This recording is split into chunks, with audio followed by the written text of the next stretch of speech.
¿Es posible con 0 votos, un scooter y un TikTok llegar a reunir 16% de la votación del Ecuador? Con mínimos recursos, poner más asambleístas que 2 de los partidos más fuertes. ¿Se debe esto a las redes sociales? ¿Se debe al candidato? ¿Se debe a los millennials, a todo al mismo tiempo, al vacío de los demás? ¿A qué se debe? Bueno, del factor de las redes sociales en esta elección vamos a hablar en la próxima hora. Este es Vera, a su manera. Un comunicador que desde 1975 ha sacudido la televisión con formatos y estilos polémicos, sin ocultar sus simpatías ni jactarse de objetividad, pues el periodismo de opinión siempre asume una posición. Bienvenidos a coincidir o discrepar con Vera, a su manera. Opinión con propósito. Democracia.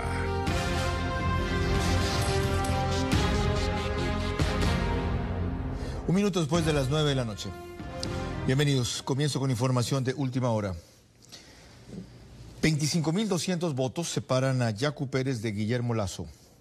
Hay 5.34% de actas por revisar, las que se llaman con novedad. Son 2.935 en el país. Hay 94% de actas contabilizadas. Hay 99.5% ingresadas, que no es lo mismo. 29 centésimas es la diferencia entre el uno y el otro. 19.86 sobre 19.57. En la proyección de actas que se hace, de los sectores a los que corresponde, Guillermo Lasso superaría en votos aquellos que le lleva a Yacu Pérez. De eso hablaremos algo, aunque no es ese el tema principal de hoy. Lo es redes sociales, cuánto influyen. Acabamos de poner el título, por eso me ven viéndolo. Les digo una cosa nada más. Si quieren dar transparencia a esta elección, no solamente con las actas con novedades, el artículo 127 del Código de la Democracia ordena, señores del CNE, ordena que ustedes hagan pública las imágenes de las actas, súbanlas a su página web. Allí podrá verificar los partidos, el público, si corresponden a lo que verificaron en las mesas. Ese sistema del CNE nunca tuvo la auditoría que pidió la Contraloría. Nunca lo tuvo. Ahora, se habla de transparencia, claro, el uno solo sobre lo que le interesa, el otro habla de fraude cuando le conviene. ¿Quieren dar transparencia? Vuelvan a leer el artículo 127 del Código de la Democracia.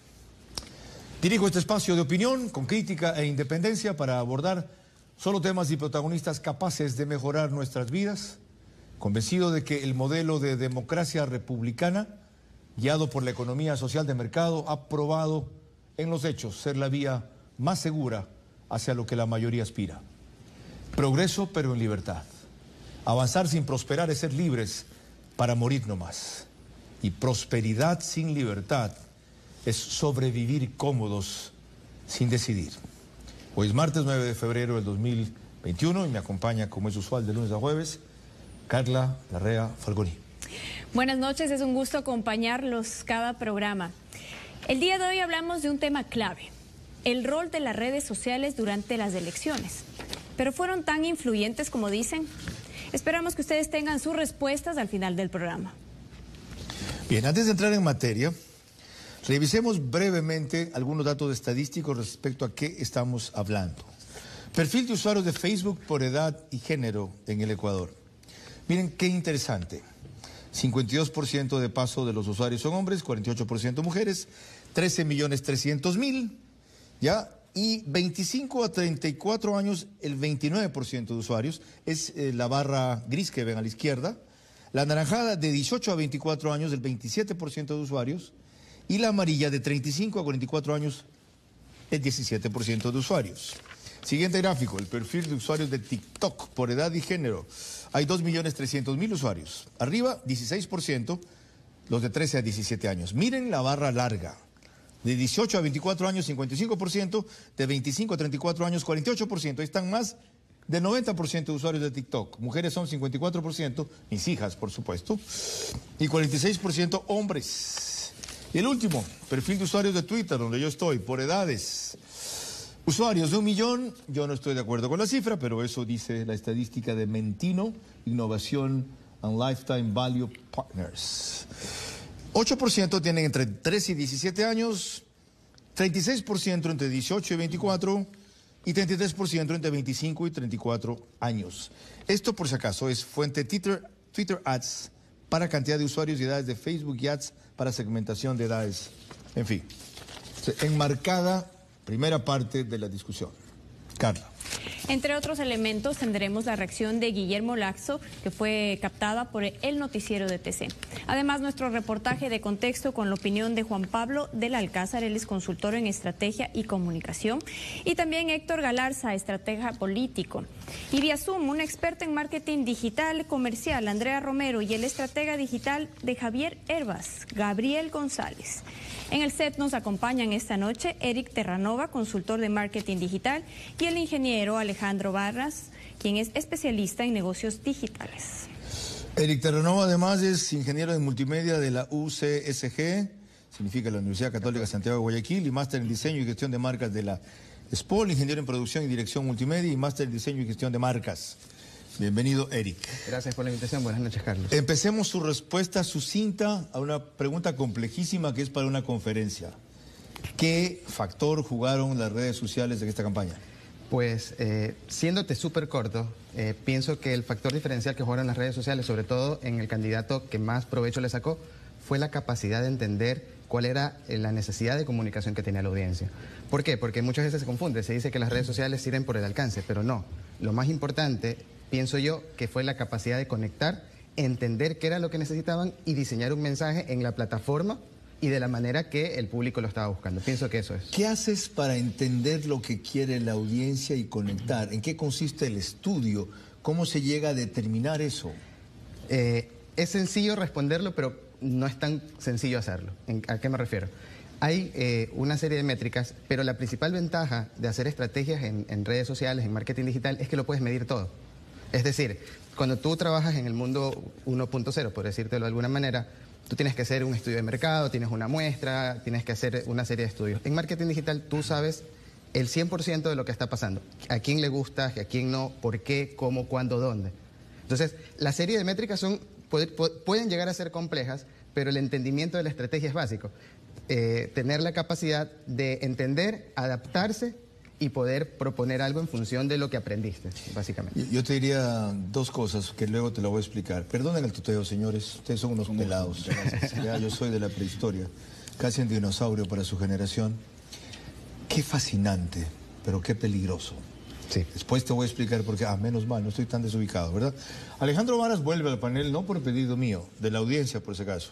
Bueno. Por mí no te volví a invitar. Pero la gente dijo, oiga, ese chico Varas. Él es ingeniero informático de gestión por la Universidad Santa María de Chile, te digo en serio. Especialista de emprendimiento e innovación en la Universidad de Maryland Park, director de medios de UM Worldwide, especialista, como dijo Carla, en negocios digitales. Para comenzar, qué fresco me siento con personas que no son políticas. O sea, no tengo que estar a la defensiva. Ya van a ver mañana Jaime Nebot está aquí, ¿eh? Ya van a ver ese match. Sí, para comenzar, ¿cuál es la respuesta a la misma pregunta que hice? ¿Qué factor jugaron las redes sociales en esta campaña? Estoy parcialmente, primero que nada, buenas noches, muchas gracias por nuevamente la invitación. Estoy parcialmente de acuerdo con Eric. No creo que, y lo voy a decir, yo no pienso que una red social pone un presidente o un alcalde o un candidato en su puesto, pero lo da a conocer. Y eso es lo que hace que el elector comience a considerar votar o no por él. Hablemos de fases de comunicación. Una cosa es que una red social como TikTok, que puede generar miles y millones de visualizaciones por una sola publicación, genere esta atención y a la vez también existe esta métrica que no es tan fácil de ver, como decía Eric, en el sentido en el que yo puedo ver el video en TikTok y lo comparto por WhatsApp, pero no sé cuántas veces después de mi envío se comparte y se vuelve a compartir. Sin embargo, genera conciencia en la gente y la gente comienza a decir, ¿quién es esta persona? Investiguemos un poco más. Y ahí es donde comienza el trayecto hasta la toma de decisión. O sea, conocido no significa necesariamente reconocido y adherido. Correcto. Peor con la voluntad. Tú creo que fue que me dijiste la última vez que toda decisión en lo digital es una compra. Sí, no compra el voto. Prácticamente. ¿Cómo se hace para esa segunda parte? Ya no solamente difundir, sino seducir. Correcto, justamente esa es una muy buena palabra, porque al final del día un candidato, no importa si es nuevo o ya tiene años haciendo esto, tiene que terminar de convencer al elector que él es la mejor opción. En Internet el juego es distinto, porque ya no es solamente la simpatía, que los televidentes saben que a veces uno escoge o vota porque te cae bien o mal a alguien, o una ideología. Acá lo que tienes que hacer es convencer casi como un producto o un servicio, en el sentido en el que dice, ¿sabes qué? Ok, discurso, sangre nueva, empresario, académico, cualquier término. Pero tengo que convencer a los grupos académicos que van a votar por mí que yo soy esa opción, o me voy con alguien más. Ya, ¿cómo se hace eso? ¿Quiénes hicieron eso? Lo analizaremos enseguida. Antes, Carla tiene una cuestión justamente vinculada con uno de los protagonistas y ocurrida hoy. En efecto, Carlos, el día de hoy Guillermo Lasso, el candidato, hizo unas declaraciones en donde dijo que él llegaría a segunda vuelta después de que sean contabilizadas las actas que no están regulares, las actas con novedades, es decir, aquellas que tienen algún tipo de inconsistencia. Me explico. Si en una mesa votan 250 personas, en el acta aparecen 230, ahí habría una inconsistencia. Y les traemos un informe de El Noticiero de TC. Una vez más, gracias por su participación cívica y patriótica en las elecciones del 7 de febrero. Al momento me encuentro en espera de los resultados oficiales. Faltan por computar miles de actas, precisamente en provincias como Pichincha, Manabí, Los Ríos, El Oro y Guayas, donde, de acuerdo con los resultados computados hasta el momento, tenemos una amplia ventaja sobre Yacu Pérez. Tengan ustedes la confianza y la tranquilidad que una vez que conozcamos el 100% de los resultados, estaremos en la segunda vuelta. Bien, aquí una novedad. Ese pronunciamiento de Guillermo Lasso fue en redes. No lo hizo en conferencia de prensa hoy día. ¿Entendió el mensaje? ¿Muy tarde o no, Eric? No, no es tarde si es que pasa. ¿Qué significa eso? Que si no pasa, quedará como aprendizaje. Pero si es que pasa segunda vuelta, sí tiene oportunidad de tomar algún aprendizaje. No sé hasta qué punto, pero tiene que tener capacidad para cambiar. Alejandro, ¿sobre lo mismo? Totalmente de acuerdo con Eric, definitivamente. Voy a decir algo que puede ofender a muchos estrategas políticos digitales del Ecuador. El candidato que creció gracias a Internet tiene mucho que enseñarles a ellos.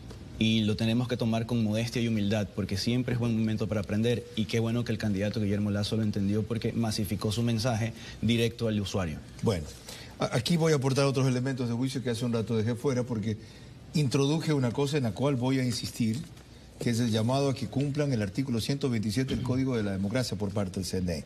Miren, la audiencia digital del Ecuador, ¿cuál es? La población nuestra es 17.79 millones, vamos de izquierda a derecha arriba, luego de arriba abajo. Los usuarios con acceso a Internet son 14.25 millones, 80.1% de la población, novedad para mí. Felicitaciones al gobierno por lo de Ecuador Digital. Los usuarios con mensajería digital, perdón, 9.6 millones, 54%. Usuarios de redes sociales, 14 millones, 78.7%. Analfabetismo digital, 2.20 millones, 11.4%. Y líneas móviles, 14.88 millones, que son los 83.6%. Siguiente gráfico. 14 millones en promedio son usuarios de Internet. Audiencia de redes sociales, vamos con el gráfico de arriba. Facebook, usuarios a enero 2021 es esto. 13.300.000, Instagram 5.200.000, LinkedIn 2.900.000, TikTok 2.300.000, Twitter 1 millón, dale con la misma vaina, Twitter Ads, ya, yo me siento ofendido. Pinterest 1.2 millones, es la única red social en que estoy. Spotify 2.9 millones y Snapchat 259.500. Usuarios móviles promedio, 98%. ¿Esto qué significa, usuarios móviles promedio? La cantidad de personas que tienen un dispositivo móvil a su haber, por lo menos uno. Ok. La última. Esto también es interesantísimo. Ciudades con mayor número de usuarios en Facebook en Ecuador. Ciudades con mayor número de usuarios. Las que tienen menos de 120.000 habitantes, que es ese gráfico azul grandote a la izquierda, ¿ya? Son el 53%. De ahí, Guayaquil tiene el 15%, Quito el 12%, Cuenca el 4%, Ambato el 3%, Santo Domingo el 3%, Riobamba el 2%, Machala el 2%, Manta el 2%, Puerto Viejo el 2%, Loja el 2%. Estos son ciudades con mayor número de usuarios en Facebook en Ecuador. Bien. Había una cosa que te dije que me parecía fantástico y peligroso. Si tú logras transmitir el mensaje correcto que la audiencia tuya que quieres motivar quiere oír, ¿cómo puede verificar esa audiencia que es auténtico, que estás diciendo la verdad? Pues, bueno, si bien es cierto, uno de los grandes enemigos de la comunicación digital son las noticias falsas. ¿Por qué? Por la facilidad con la cual este tipo de información se viraliza, y aquí es como una especie de carrera por ser los primeros en comunicar, los primeros en decir las cosas.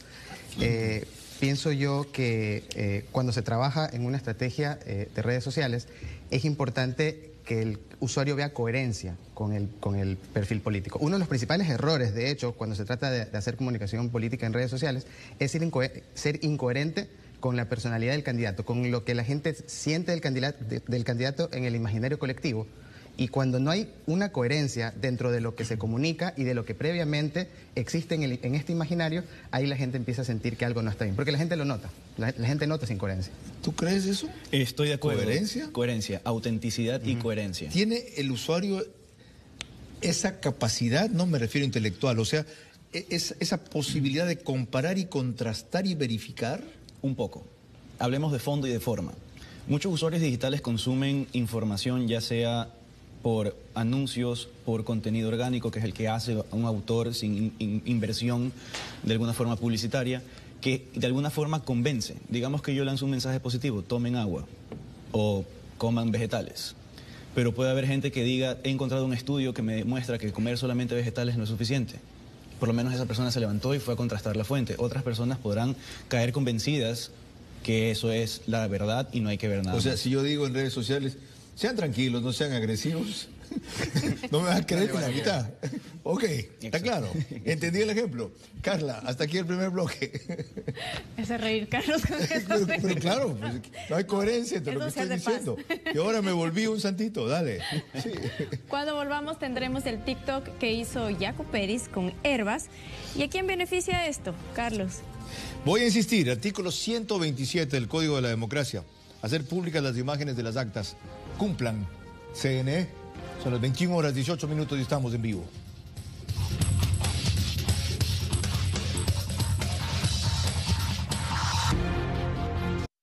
¿Por qué el PSC y su líder logran buenos resultados para asambleístas y no algo parecido en la alianza con Guillermo Lasso? ¿Cuál será el rol de Nebot en la segunda vuelta? ¿Cómo se puede remontar una diferencia tan grande? ¿Tiene sentido persistir? En vivo, el líder del PSC y exalcalde de Guayaquil, Jaime Nebot, en Vera a su manera. Mañana, 21 horas, por TC. Bien, los esperamos mañana. Ahora proseguimos con un panel diferente. Redes sociales, ¿cuánto influyen? Hoy día, saliendo de los estudios de Coavisa, se encontraron Herbas y Yacu. Y miren la que se mandaron. Va bajando por el cerro Cuyayay, ha llegado el Inti Raymi Cuyayay. Va bajando por el cerro Cuyayay, ha llegado el Inti Raymi Cuyayay. Zapateando duro, duro Cuyayay, vamos a tomar la... Híjole, comienzo contigo, Alejandro. ¿Qué efecto produce eso? Bueno, para mí eso tiene una intención de entretenimiento. Ya, porque es prácticamente, estamos comenzando a ver a los candidatos en su día a día y es prácticamente como que sean parte de un reality show digital. ¿Pero eso no es un endoso de Herbas a Yacu? No necesariamente, es como que yo me encuentre con un amigo y me diga, oye, tomemos una foto, que a los tiempos nos vemos. Obviamente el único contexto ahí es, yo soy el candidato que está peleando el segundo puesto, tú eres el candidato que ha demostrado que hay formas diferentes de hacer comunicación política, hagámonos amigos. De ahí lo que la gente quiere hacer es llenar los vacíos como ellos quieran. La interpretación es así tan santa, por Dios. No, yo quiero ser optimista. ¿Quién es el gran elector ahorita? Herbas. Herbas. ¿Con quién se puso? A bailar. Sí, a confraternizar, diciendo, esta es buena gente. Y recordemos que su mensaje en redes fue, yo no puedo invitar a nadie a votar por nadie. Exactamente. Entonces, no, pero ahí le mandé yo otro, porque habrá visto, ¿no? Es decir, como usted no va a recomendar votar por nadie, sus electores pueden votar por el correísmo. y podemos decir que los políticos son bailarines por tradición en algunos casos. Ese es interesante. Y después salió a decir, no, que él contra ese tipo de corrupción y populismo no está. Es decir, ya, aunque dijo que era su posición y no recomendaba eso, ¿hay algún tipo de inducción para sus electores? Creo que ahí hay una interpretación abierta, definitivamente. Para mí fue entretenido ver a un candidato que está peleando el segundo puesto versus el candidato que dio la cara por internet. Para mí fue alianza, punto. ¿Para ti qué fue? Bueno, hay que recordar que todo transmite mensaje. O sea, todo es vehículo de un mensaje, todo tiene un significado. Yo no estoy del todo de acuerdo con que haya sido algo aleatorio o algo espontáneo, sino como dices tú, con una clara intención de intentar... si bien es cierto, frontalmente no puede endosarle ni puede manifestar un apoyo, indirectamente dejar a la libre interpretación, que tampoco es tan libre, porque se vio posteriormente en redes sociales como la gente empezó a asociar manzanas con manzanas y dijo, bueno, esto es lo que está pasando. Él más pudo haber dicho, encantado, lo hacemos más adelante. Cuando estés confirmado que estás en segunda, lo hago. Claro. ¿No lo hizo? ¿Que fue ingenuo o fue planeado? En el escenario político todo es posible. No, en el escenario político nada es casual. Nada es casual, todo tiene un significado. Todo ¿También pasa por saliste algo. del Vaticano ahorita o qué? ¿Ah? ¿O qué? ¿O es porque está aquí tu señora? ¿Tu pareja qué es tu señora? Mi esposa. Ya, ¿hijos? No, ¿Recién casados? recién casada. ¿Luna de miel? Siempre en luna de miel. Hasta los 7 años es luna de miel, por si acaso. No, pero... Digresión aparte, proseguimos con Carla ahora. Bueno, revisemos ahora un poco de lo que se dice y se conoce al respecto del factor redes en las elecciones. Tenemos la opinión de Juan Pablo del Alcázar, consultor de estrategia y comunicación, y también de Héctor Galarza, quien es estratega político. En el 2017, cuando se discutió quién determinaba el voto, entendido determinar el voto como ser el factor influyente para que los electores se inclinen para una u otra opción, se atribuyó a las redes sociales apenas un 15% de influencia en eso. Eran determinantes para el voto todavía los medios tradicionales por los cuales el pueblo en gran medida se informaban. La televisión a la cabeza, con un 93% de hogares ecuatorianos que tienen televisor y que acceden a televisión abierta. La radio y la prensa, muy poco. Lo único que está pasando en la actualidad y que va a seguir pasando es que esta fragmentación y esta diversificación sobre los contenidos van a hacer que algunos medios pierdan su pool, ¿ya? O su pegue con los lectores. En esta elección el fenómeno ha cambiado. Se estima que hasta un 35-40%.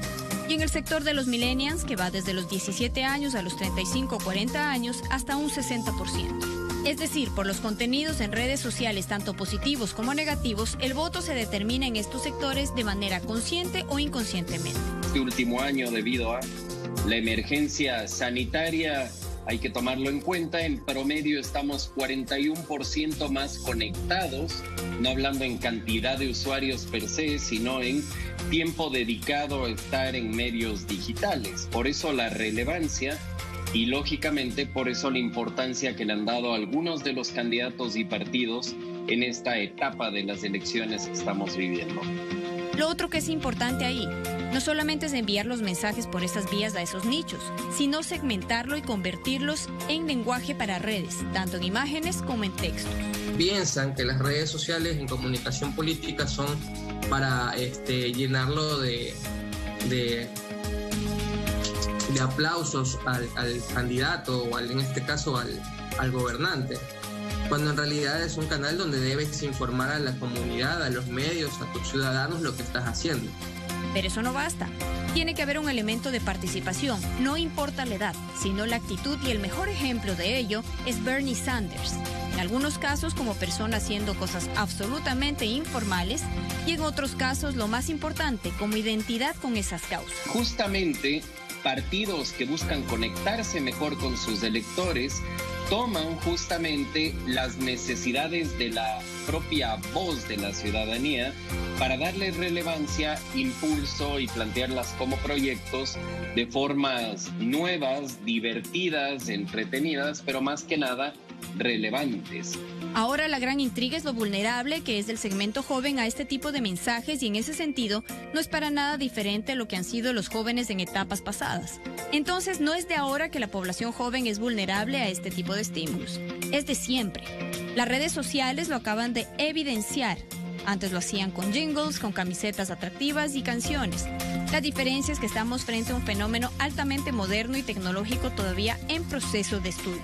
Tremendamente dinámico respecto a sus formas y también terriblemente peligroso, en donde es difícil probar la consistencia entre la oferta, la actitud de quien se vende en redes y su coherencia.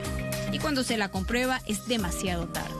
Y ahí tenemos la delgada línea que lleva a muchos políticos, medios, comunicadores y marcas a ingresar al lado oscuro, digamos. Las herramientas tecnológicas actualmente cuentan con funcionalidades que permiten alta capacidad de segmentación, alta capacidad de manipulación de contenido, que cuando se sobrepasa esta línea de la ética, llevan este tipo de reacciones que están llevando a la gente a que esté en contra de estos candidatos. Hay casos espectaculares de quien ha ganado por su trabajo en redes. Por ejemplo, el de Nayib Bukele en El Salvador. Y hay casos escalofriantes de la utilización distorsionada de estos y peligrosas, como la de Estados Unidos y algunos países europeos que, siendo una cultura mucho más sólida o madura, sucumbieron ante el encanto del bombardeo, penetración y la habilidad de lo que se llaman redes sociales. Muy interesante, Carla. ¿Comentarios a esto?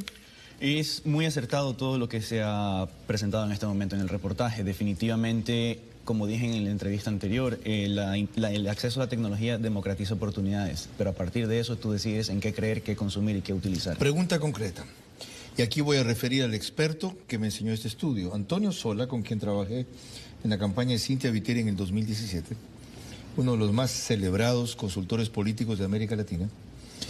Me demostró que en el 2017 apenas el 15% del voto se determinaba por redes sociales. ¿Qué significa determinaba? Que lo que se consumía en redes servía como un referente para votar. La estimación ahora es que 35% del voto se determina por redes sociales, casi se ha duplicado o más. Pero mi pregunta es, ¿para qué segmento? ¿Para ese joven que analizamos de 16 a 35 o para todos?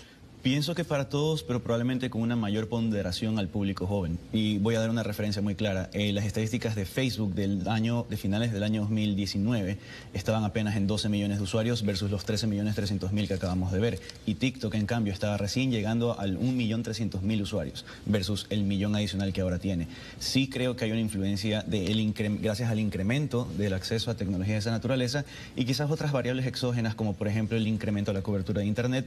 Y yo inclusive me atrevería a decir que la mortalidad que vivimos el año pasado, datos reales, nos permiten entender que ese voto ya cada vez más maduro en edad ya no estaba presente por obvias razones. Eric, en cambio, al segmento pobre de la población, con poco o ningún acceso a Internet y con algún tipo de conectividad o dispositivo de este tipo, ¿por qué vía le llegan contenidos para determinar el voto? ¿Sigue siendo ahí la televisión, que hay en 93% de los ecuatorianos hogares, y la radio, que cada vez se escucha menos, influyente? Pues qué pregunta tan interesante. En este tipo de segmentos, quizás, y la red social que podría tener algún tipo de influencia en la decisión de estos votos, podría ser tal vez Facebook, no sé hasta qué punto en segmentos con poco acceso, pero el Facebook sí podría ser una red que podría resultar, ya que hay un segmento en este estrato que sí está activa en esta red social, aunque quizás no todo el día, no como una persona que tiene pleno acceso a Internet, pero sí consume. ¿Y qué ha cambiado y qué ha hecho que estas estadísticas aumenten, a mi criterio, una variable más? La nueva realidad. Ahora estamos mucho más conectados. El COVID nos hizo que todas las estadísticas de consumo digitales avancen, no sé, si 1, 2, 3 años en relación a lo que hubiese pasado en circunstancias normales. Y esto quizás también se refleja un poco en esta influencia que tienen ahora las redes sociales en las decisiones. Bien, aporto aquí un elemento. Osvaldo Moreno, que es un estratega político, estuvo recién en Veraz hace unos 4 o 5 meses. Fue de los primeros en anticipar que lo de octubre sería influyente para el fenómeno de Yacu Pérez. Pero en cambio, él es muy escéptico sobre el fenómeno redes sociales. Escuchen lo que me dijo. Lo clave en una elección es la movilización. ¿Qué es movilizar?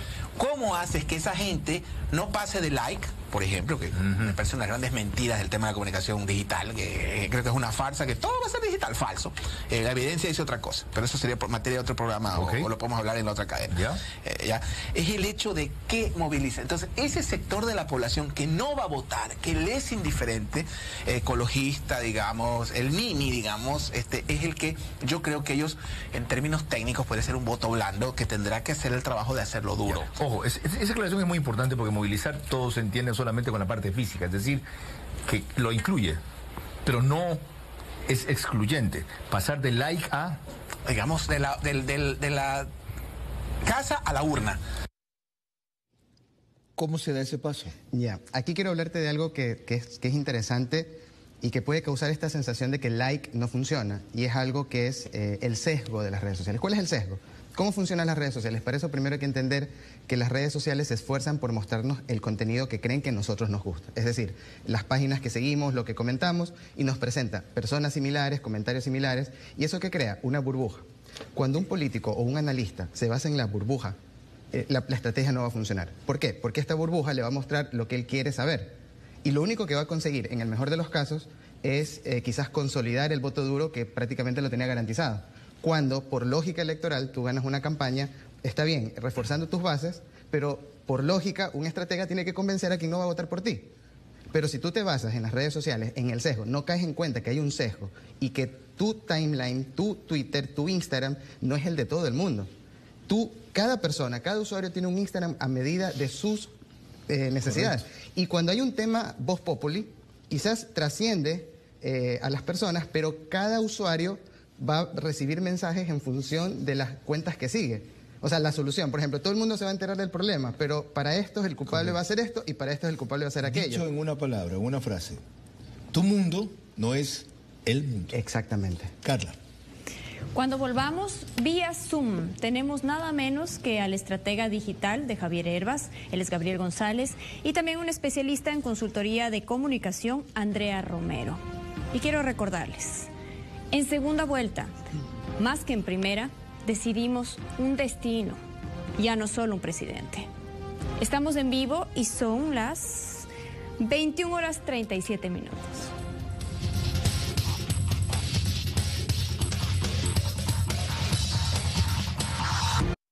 ¿Por qué el PSC y su líder logran buenos resultados para asambleístas y no algo parecido en la alianza con Guillermo Lasso? ¿Cuál será el rol de Nebot en la segunda vuelta? ¿Cómo se puede remontar una diferencia tan grande? ¿Tiene sentido persistir? En vivo, el líder del PSC y exalcalde de Guayaquil, Jaime Nebot, en Vera a su manera. Mañana, 21 horas, por TC. Bien, ahora hacemos contacto con Andrea Romero, consultora de comunicación, como les dije. Ha trabajado 15 años en medios de comunicación, en los últimos años se ha vinculado al marketing digital. Y con Gabriel González, estratega digital, nada menos que de la campaña de Javier Herbas, es diseñador multimedia, estudió consultoría política en la USFQ, ha trabajado en áreas de redes sociales en Fundamedios, Plan B, 4 Pelagatos y en diferentes campañas. Cuando diga esto van a entender su genialidad. Es creador de Crudo Ecuador, ¿ok? Así que a la cárcel después de esto, Javier. Bueno, vamos a la parte seria. Andrea, bienvenido. Tienen ustedes un minuto para responder. Aprovechen que no puedo interrumpir. A los 10 segundos les digo nada más que faltan 10 segundos. ¿Qué estrategia diferencia al marketing digital comercial preferentemente del otro que estamos analizando acá, que es el político? Andrea, bienvenida. Hola, ¿cómo estás? Muchísimas gracias por la invitación. Bueno, como ya lo comentaron, todo se puede medir, y esta oportunidad de quizás nosotros tener el marketing comercial y saber profundizar en todos estos nichos a los que queremos llegar en diferentes plataformas, los podemos medir y podemos ir probando mensajes. De repente la diferencia con el marketing político de lo que hablaban es que tenemos que llegar a estas personas que no necesariamente están compatibles con nosotros o que ya nos consumen de cierta manera, ya sea los contenidos, el bien o servicio que tenemos para ofrecer, sino más bien queremos llegar a ese otro público. Y de repente podemos utilizar la misma estrategia, pero a la inversa, y ver todos estos nichos que la competencia, por llamarlo así, lo llamaríamos en el tema de comercial, no lo está ocupando en el tema político, para nosotros poder conseguir ese nicho. Bien. Gabriel, con un iPhone, bueno, Carlos, un scooter, ahí estoy. Sí, con un iPhone, un scooter y 0 votos, empezó una campaña que cambió la forma de hacer política en el Ecuador. ¿Cuál fue la clave? Bueno, la clave, te puedo resumir que es conversar con la audiencia, que es lo que no hicieron los otros candidatos. Los otros candidatos llenaron de publicidades, usaron las redes sociales como que fuera una pantalla de televisión, mandándote un mensaje, pero no escuchando a lo que la gente le respondía. Y esa fue la diferencia de Javier, que desde el principio empezó a contestar y generar conversación con los usuarios. Entonces yo creo que ahí fue la clave de todo. Bien. Andrea, usted aclara que hay una percepción errónea respecto a que marketing digital es sinónimo de redes sociales, cuando es otra cosa. ¿Qué es? Bueno, redes sociales es solamente una parte de marketing digital. Marketing digital puede abarcar muchas plataformas. Podemos hacer email marketing, que es correo electrónico, podemos hacer marketing a través, o podemos desarrollar contenidos a través de la página web, de un blog. Podemos llegar también a través de geolocalización con mensajes de texto vía celular. Tenemos algunas plataformas que utilizar y son todas estas herramientas que en conjunto conforman una estrategia de marketing digital y que viene de una extensión del marketing propiamente dicho de una compañía. No es lo mismo decir yo estoy haciendo marketing digital simplemente porque tengo activa una cuenta de redes sociales, si no tengo una estrategia detrás y sobre todo hay un paraguas detrás que es este marketing de empresa que se basa en los objetivos que tiene la empresa, que el conocimiento que tenemos sobre la empresa y sobre todo de conocer a este buyer persona o este cliente ideal para poder conocer los objetivos que también tienen y sus necesidades. Gabriel, conversar, pero ¿con qué tono, con qué contenido, con qué frecuencia? O simplemente quien estaba al otro lado, porque por primera vez un político le dio importancia, le contestó y no solamente le dijo, hola, aquí estoy, vota por mí, se activó el resorte. No, es que así no fue la conversación. La conversación primero se dividió, no fue tan microsegmentada como normalmente se hace en marketing tradicional. Más bien lo que la segmentación inicial fue por cada plataforma. Es decir, hubo un mensaje en TikTok, otro mensaje en Twitter, otro mensaje en Facebook y otro en Instagram. Cada uno enfocado al público y a la plataforma.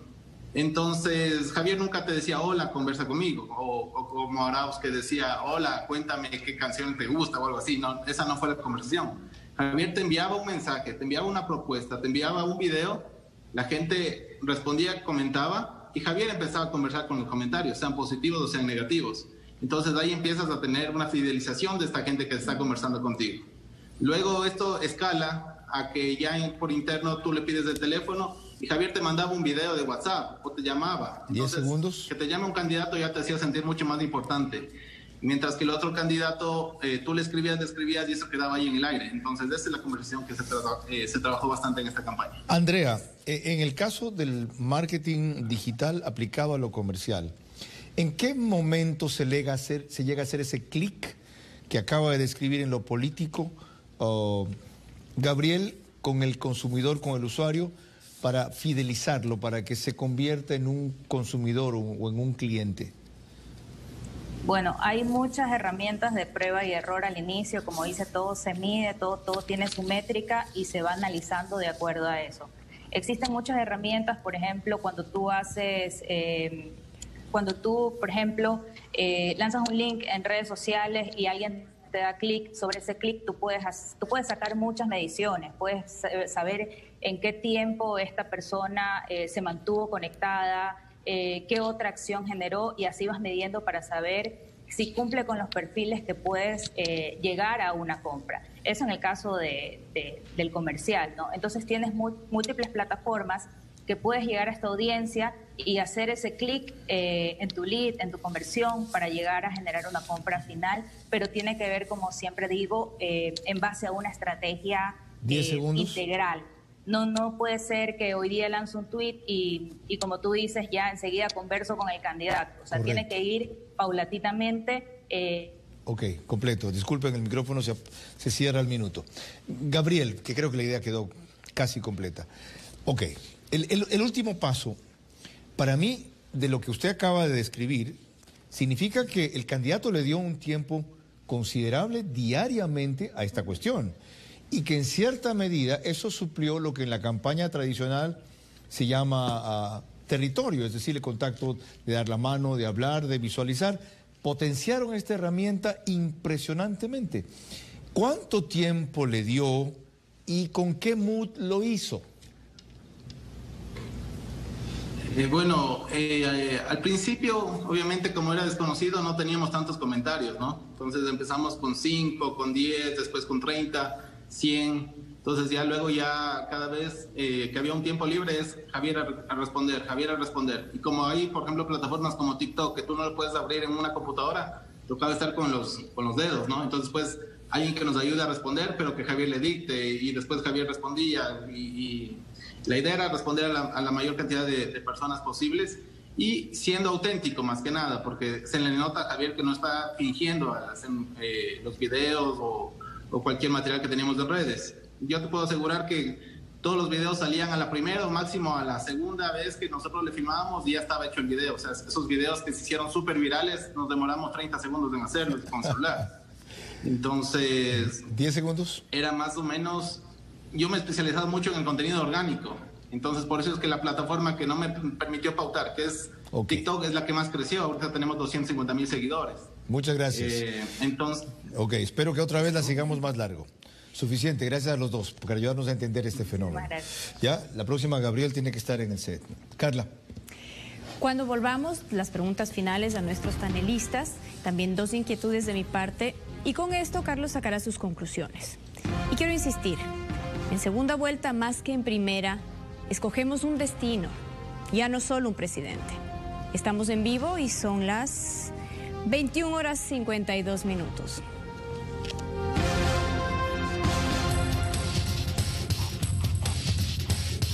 Seguimos con Vera a su manera. Deberíamos hacer capítulo 2. Se nos vino el tiempo encima. Alejandro, tú querías hacer un comentario específico sobre la campaña de Herbas, una clave de él. Sí, aparte de lo que Gabriel dijo, que me parece destacable nuevamente, no hay que felicitar a todo el equipo de comunicación de Herbas. Siento que él, a diferencia de otros candidatos, manejó su campaña digital con mucho sentido del humor. Se notaba que él disfrutaba el TikTok que hacía, se notaba que él disfrutaba el tweet que mandaba y el en vivo que hacía. Hubo autenticidad. Lo disfrutó, la pasó bien, y eso es muy distinto en un candidato. La pregunta que dejé pendiente, Eric, tengo la impresión, decía yo, de que por lo que escuché, se puede ganar una campaña concentrándose principalmente, no únicamente, en redes. ¿Es así o no? El mundo cambió. El mundo cambió y esta es una demostración que quizás la campaña incluso de Herbas con un poco más de tiempo pudo haber dado una sorpresa, pero me mantengo en decir que únicamente no. El éxito de una campaña es manejar múltiples canales, ser omnicanal, pero sin duda saber interpretar las redes sociales y hacer una estrategia que aproveche de todas las bondades de las redes sociales sí va a marcar la diferencia, porque las redes sociales te van a dar las métricas para replicarla en el resto de canales. Porque tú puedes aprender de las redes sociales y puedes aplicar en otros. Que es lo que no teníamos antes. Carla tiene una inquietud para ambos. Bueno. Cada uno, desde luego, dale. ¿Cómo manejar las fake news dentro de las redes, sobre todo en un periodo de elecciones, tomando en cuenta lo peligrosos que pueden ser y la libertad que se supone en las redes? Pero con los ejemplos de Facebook y Twitter que cerraron las cuentas del presidente Trump. Bueno, el peligro de las fake news es que la percepción de la realidad se vuelve en lo que la gente más veces compartió y no precisamente en lo que es la realidad. Entonces, sí es un problema serio, pero aquí es un poco donde hay que jugar con la coherencia del candidato, donde tiene que demostrarse esta autenticidad, ser coherente dentro de lo que el candidato manifiesta, su personalidad, su pasado, y esta coherencia va a reforzar el mensaje. Lastimosamente todavía no se alcanza a descifrar del todo de qué manera controlar esto, porque una de las grandes consecuencias de la masificación de las redes sociales es el cambio de este paradigma de comunicación que hace que la gente sienta que la verdad no es objetiva, sino la verdad es lo que más veces se compartió. Por lo tanto, todavía estamos, inclusive los estrategas, estamos pensando cómo solucionamos eso. ¿Por qué? Porque entonces significa que combatirlo significa que mi verdad tengo que compartirlas más veces que tu verdad. Y aquí todavía no te puedo dar una respuesta absoluta, solamente que la principal arma que no solamente un político, sino una marca tiene que tener cuando maneja comunicación masiva digital es la coherencia, porque por ahí se empieza un poco a generar este sentido de confianza. Muchas gracias. Bueno, y la información que se pasa a través de redes, de las personas que consumen las redes, ¿hasta qué punto pueden influenciar en el pensamiento crítico y político? ¿Hay porcentajes, hay estudios? Bueno, en ese caso definitivamente hay estudios, pero tenemos que tener claro que justamente el problema es que el usuario no necesariamente va a encontrar esa información, sino que se va a dejar llevar por lo impresionante de la noticia. El shock, el título impactante y justamente como decía Eric, ya estamos viviendo lo que George Orwell citaba como la posverdad. Estamos en el sentido en el que produce información a veces crea su propia realidad para intimidar a un grupo, ya sea afín o rival, y eso hace que las noticias falsas sean tan fáciles de difundir. Alejandro, conversábamos durante la pausa una preocupación con la cual concluyo. Me deja esto la sensación de que hay un sector del electorado que es muy vulnerable, justamente por su decepción, por su maltrato, por la indiferencia de otros, a este tipo de conquista, de seducción, de aproximación. De hecho, sí. A ellos hay que llegar y, como decía justamente Gabriel y Eric, hay que aprender a escuchar al electorado porque sus necesidades han cambiado y los candidatos tienen que ser más. Pero a la vez, ¿no es un electorado muy frágil? Puede ser susceptible a cambios, pero también la idea es ir con autenticidad y un mensaje de peso para que ellos se den cuenta que la propuesta vale. Gracias a ustedes por su extraordinario aporte. Yo solo quiero repetir una preocupante definición que hizo Eric Terranova aquí. Terranova, ¿es verdad? Terranova. La verdad no es objetiva, sino lo que más veces se compartió. En mi generación se decía una mentira, repítela 1000 veces para que se convierta en verdad. Cuidado, alertas, peligro. ¿Ya? Verifiquen, contrasten, piensen, mediten, comparen. Carla. Mañana nuestro tema es rol y futuro del Partido Social Cristiano. Nuestro invitado, Jaime Nebot. Estaremos en vivo con él a partir de las 21 horas. Hasta entonces, buenas noches. Esto fue Vera a su manera.